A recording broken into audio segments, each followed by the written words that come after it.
Canal 2 Televisión San Antonio presenta Imago Mundi, la entrevista.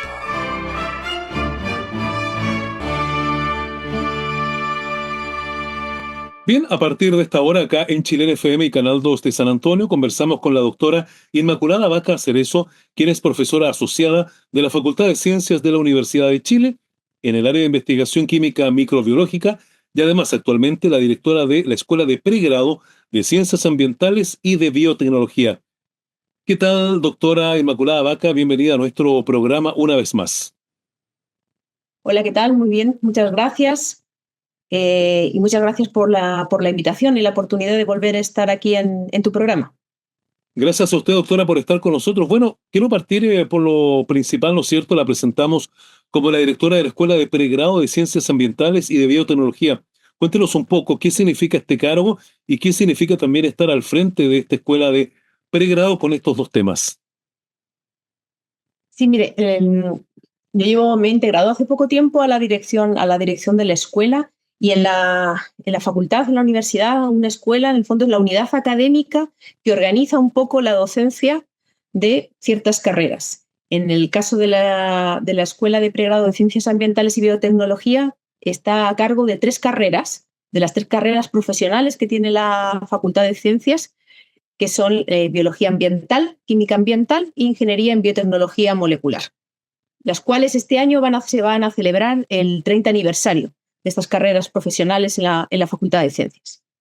Y en este sentido, ¿quiénes pueden obviamente ser parte de esta escuela de pregrado y cuál es la función que ustedes tienen respecto a lo que es la enseñanza en general en nuestro país? Sí, en la escuela lo que estamos abocados es organizar toda la programación docente, el funcionamiento de las carreras, analizar también las mallas curriculares que son de estas carreras para tratar de irlas actualizando, irlas innovando acorde a los tiempos y el desarrollo de las distintas disciplinas.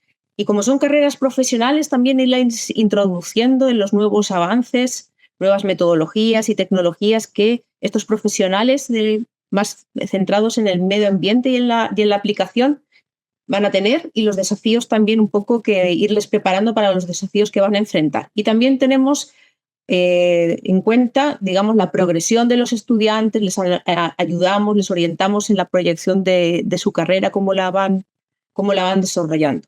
Estas carreras yo creo que están siendo súper importantes y la Facultad de Ciencias está haciendo un gran aporte a la formación de profesionales. En el campo de la ingeniería en biotecnología molecular, nuestra carrera está como bien focalizada en formar científicos, en formar gente que está muy bien preparada en ciencia base y que le va a permitir entonces poder proponer soluciones ya a problemáticas que hay en distintos tipos de industrias desde una perspectiva biotecnológica. ¿Ya? No tanto diseñar a lo mejor procesos, sino ir más bien al funcionamiento, a la base, a lo molecular, de ahí el nombre, y desde ahí desarrollar e innovar estas soluciones.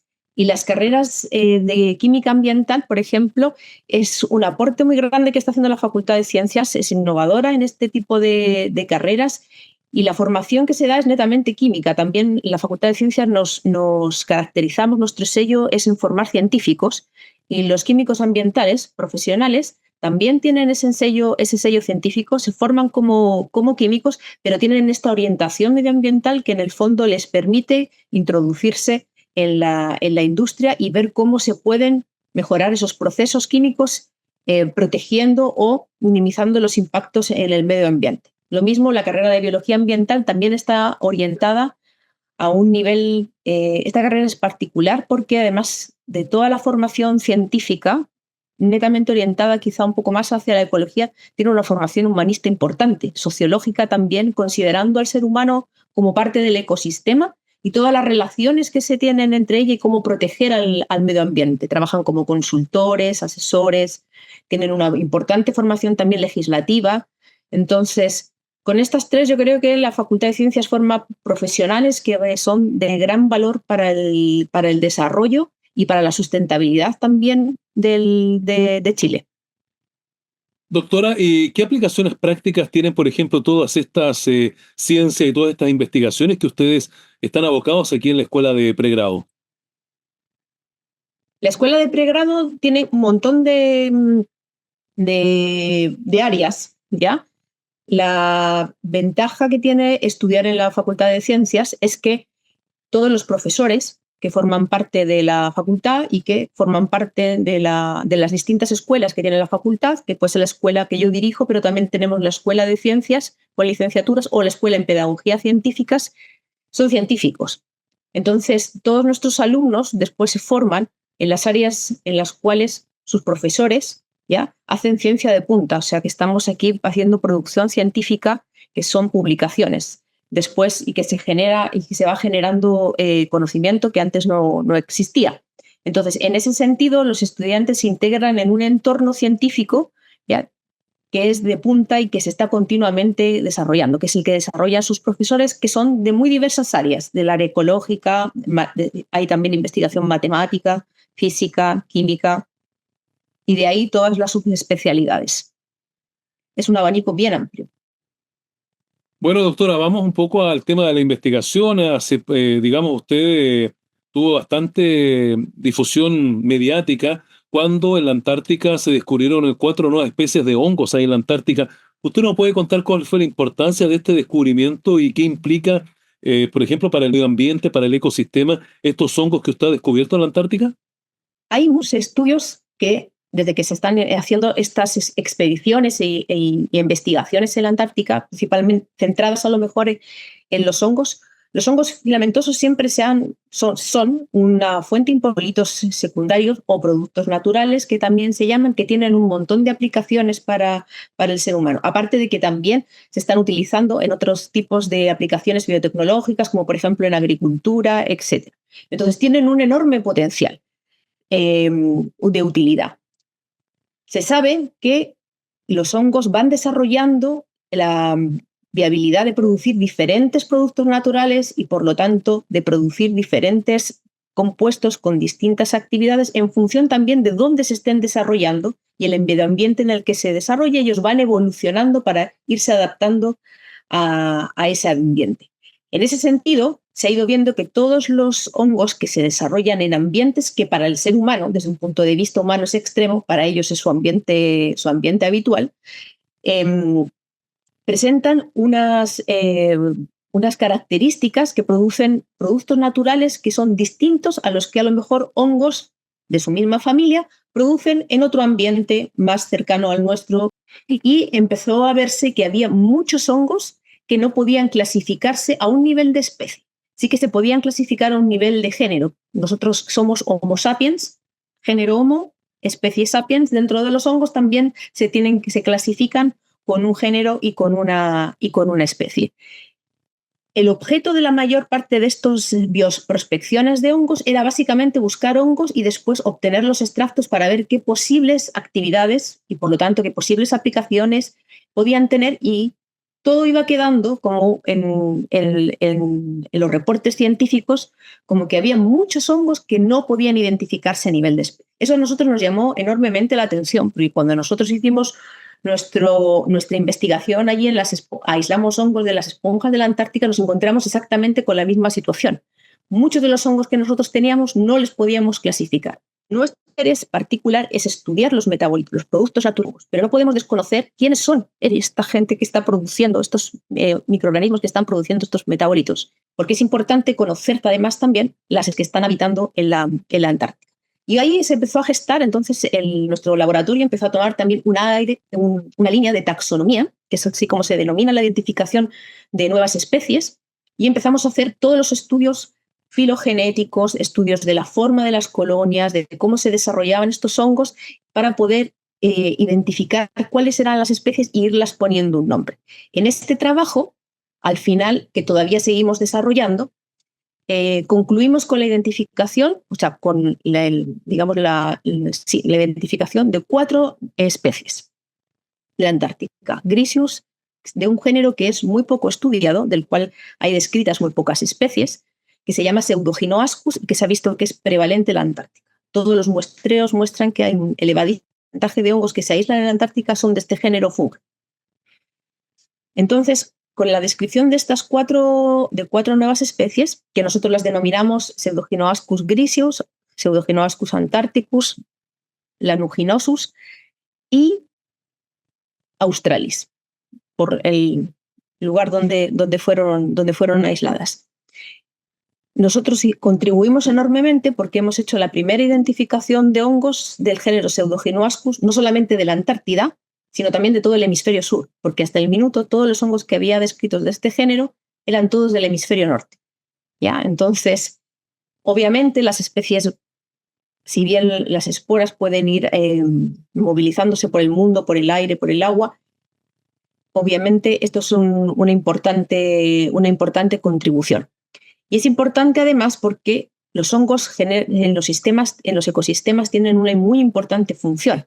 Ya son, por su forma de alimentación, son organismos que degradan la materia orgánica, ¿ya? Y eso permite entonces renovar los ciclos del carbono y del nitrógeno para que otros organismos puedan absorber sustancias alimenticias y de ahí poderse seguir desarrollando. Entonces ellos en el fondo son fundamentales para preservar el buen estado de los ecosistemas. Y entonces conocer quiénes están en el ecosistema antártico nos va a ayudar además también a poderlo proteger, porque si no sabemos quién está, tampoco vamos a saber si desaparecen y cuál es el impacto que eso va a generar. Ahora, este es un descubrimiento ya de hace bastante tiempo, el año 2010, tengo entendido que se hizo este descubrimiento. Y en la actualidad, ¿cómo lo estudian ustedes? ¿Esto sigue teniendo trascendencia pese al paso de los años? Sí, mira, en el 2010 fue cuando iniciamos este estudio con la expedición que nos permitió ir aislando los hongos. El género Pseudoginoascus es un género que, como te decía, ha sido muy poco estudiado. Como para poner un ejemplo y poder dimensionar esto, hay otros géneros, como por ejemplo Aspergillus o Penicillium, de los cuales hay descritas 600, 700 especies. Cuando nosotros empezamos a estudiar Pseudoginoascus, había como 4 especies descritas únicamente. Entonces, la información de las cuales disponíamos para poder comparar ya era muy poca. Entonces, durante los primeros años de nuestra investigación, ni siquiera sabíamos que estábamos trabajando con hongos del género Pseudoginoascus, porque para poder ir a hacer esta primera identificación tenemos que analizar una parte del ADN de estos hongos. Y eso se compara con bases de datos mundiales que existen.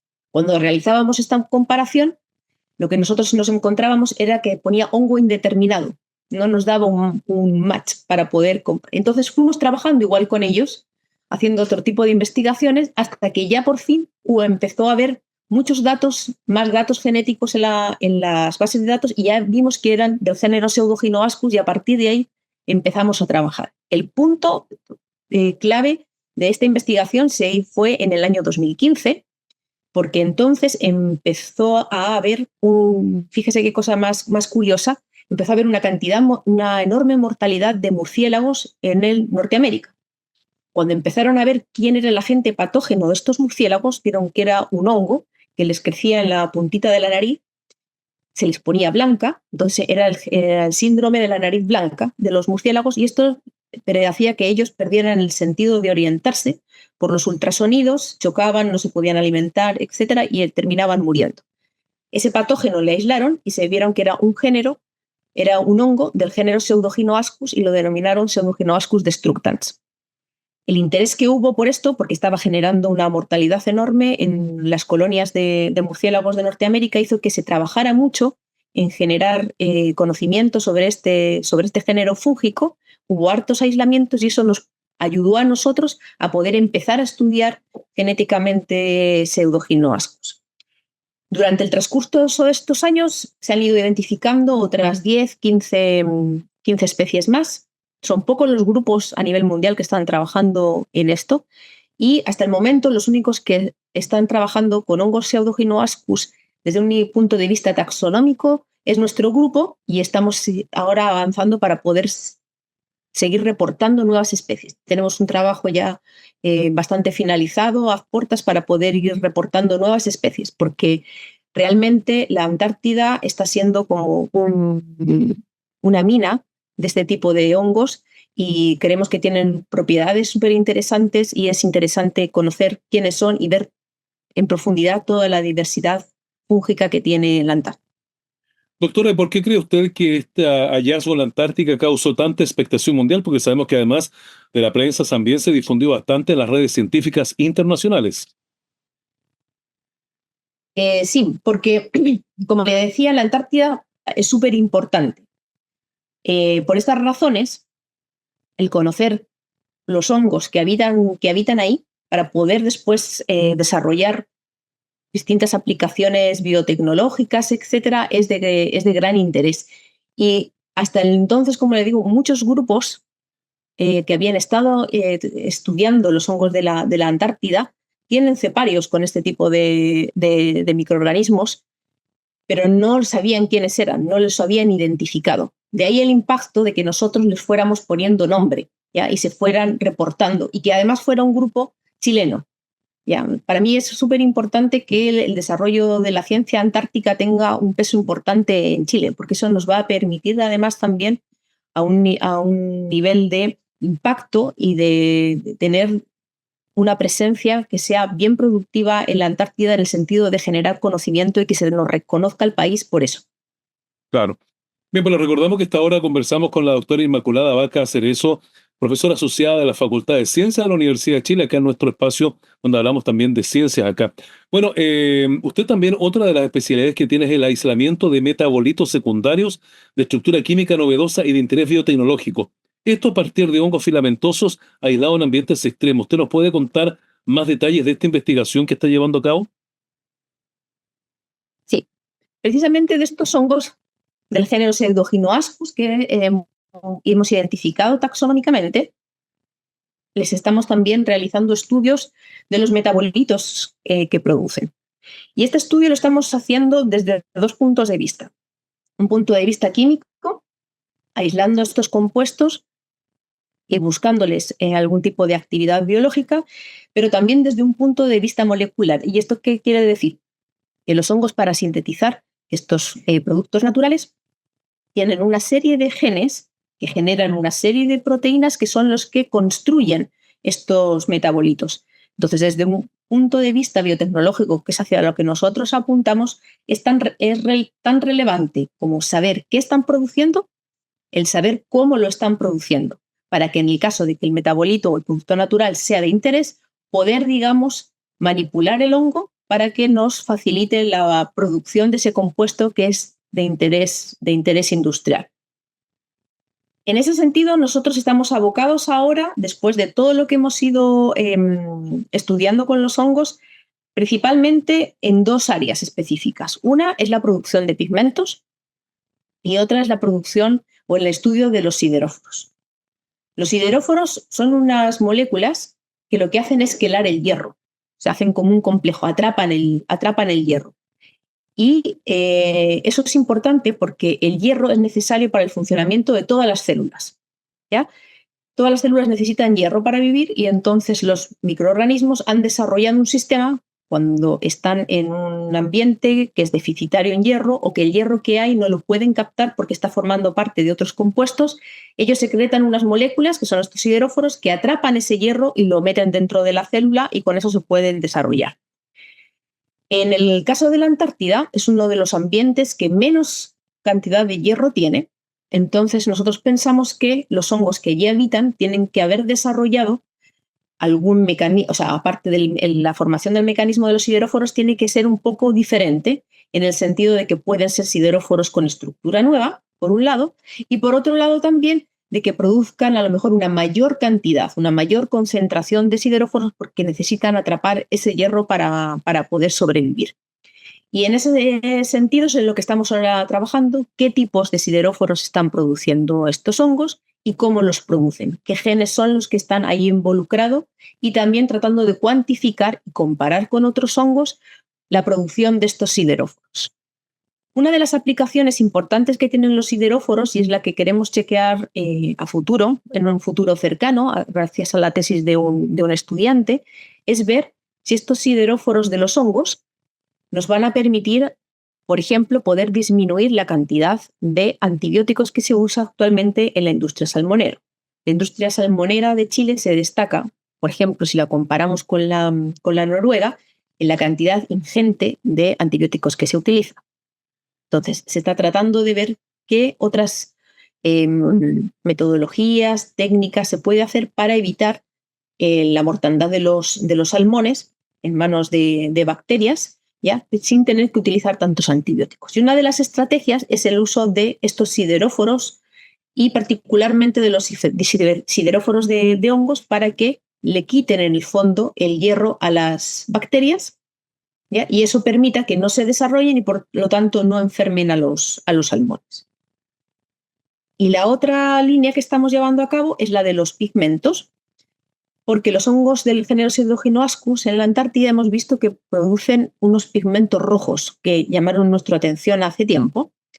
Estamos trabajando con ellos desde el punto de vista químico y hasta el momento, si bien no hemos identificado precisamente la molécula como tal, o sea, poderla dibujar y decir qué átomos la contienen, etcétera, nos hemos ido acercando un poco a algunas de las características que tienen que tener, y una que nos ha llamado la atención y que nos está animando a continuar con este estudio es que son moléculas, o sea, es un pigmento que es muy polar. ¿Eso qué significa? Significa que es muy soluble en agua. Hasta el momento, casi todos los hongos que producen de otros géneros diferentes también pueden producir pigmentos de coloración roja, pero esos pigmentos de coloración roja son solubles en solventes orgánicos, ¿ya?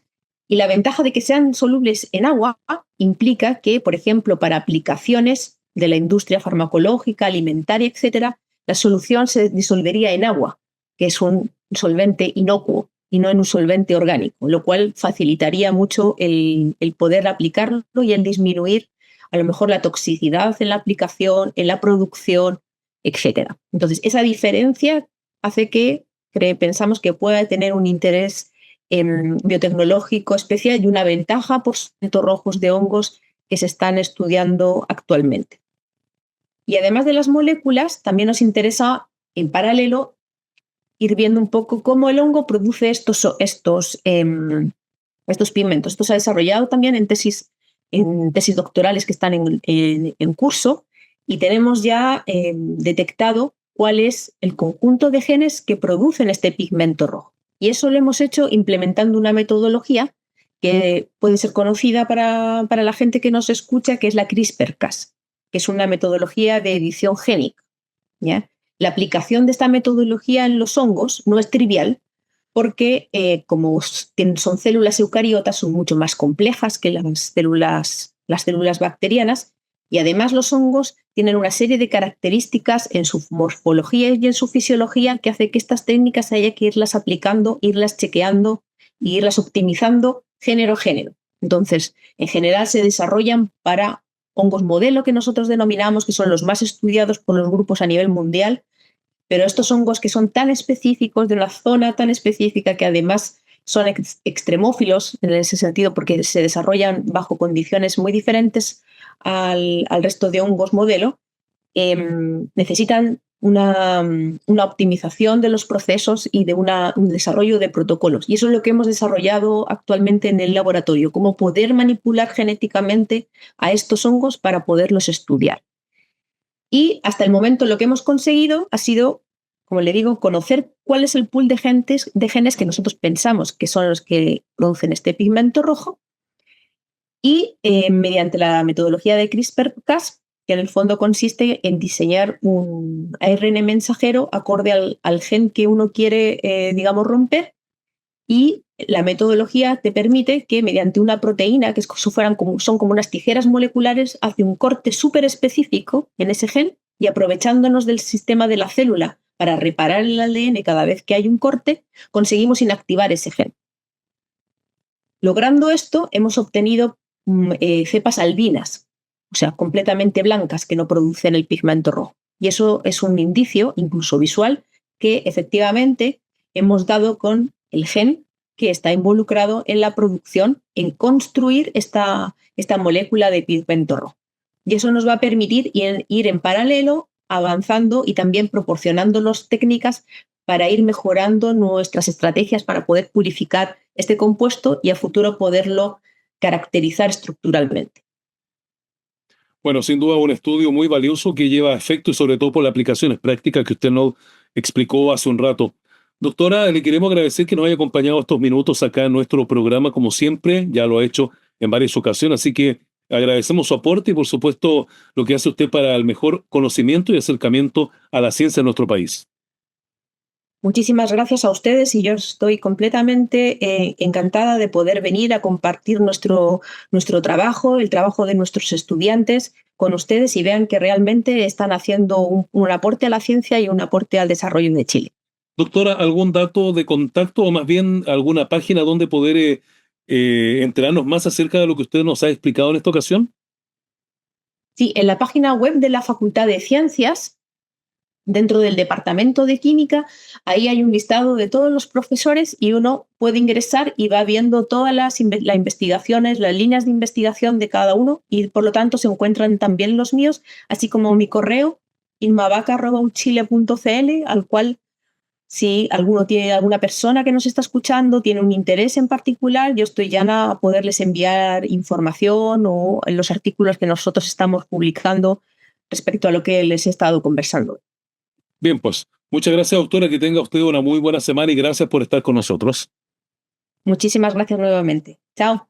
Bien, pues hemos conversado con la doctora Inmaculada Vaca Cerezo, profesora asociada de la Facultad de Ciencias de la Universidad de Chile, en nuestro programa semanal acerca de ciencia acá, por supuesto, desde el puerto de San Antonio. Muchas gracias por la sintonía. Canal 2 Televisión San Antonio presentó